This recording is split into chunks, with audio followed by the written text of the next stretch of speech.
بسم اللہ الرحمن الرحیم الحمدللہ رب العالمین الصلاۃ والسلام علی خاتم النبیین اللہم صلی علی سیدنا محمد وعلی آل سیدنا محمد۔ السلام علیکم ورحمۃ اللہ وبرکاتہ۔ میری آج کی حدیث جامع ترمذی 3546 نمبر۔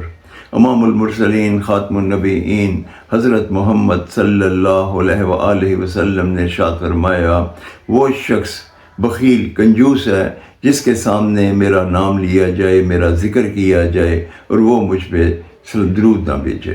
اس حدیث مبارکہ کا یہ مفہوم ہے کہ ویسے تو درود و سلام پیش کرنا اللہ اور اس کے فرشتوں کی سنت بھی ہے اور ان کا طریقہ بھی ہے، کیونکہ اللہ تعالیٰ نے قرآن مجید میں فرما دیا، ان اللہ و ملائکتہ یصلون علی النبی یا ایھا الذین آمنوا صلوا علیہ وسلموا تسلیما۔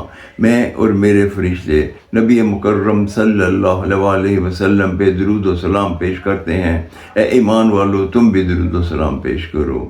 اگر ہم نبی پاک صلی اللہ علیہ وسلم پہ درود و سلام پیش کرتے ہیں تو اللہ تعالیٰ کی سنت کو اور ان کے فرشتوں کی سنت کو پورا کرتے ہیں، اس کا اجر عظیم ہے۔ اور اس آیت سے ہمیں یہ بھی پتہ چل گیا کہ وہ لوگ جو نبی پاک صلی اللہ علیہ وسلم پہ درود و سلام پیش کرتے ہیں وہ ایمان والے ہیں، اور نبی پاک صلی اللہ علیہ وسلم پہ درود و سلام پیش کرنا اللہ کے اور اس کے فرشتوں کی سنت بھی ہے اور اجر عظیم بھی ہے۔ اس کے علاوہ اگر کسی مقام پہ کسی جگہ پہ بھی نبی پاک صلی اللہ علیہ وسلم کا ذکر کیا جائے، آپ کے اوپر درود و سلام پیش کرنا ہم پہ واجب ہو جاتا ہے۔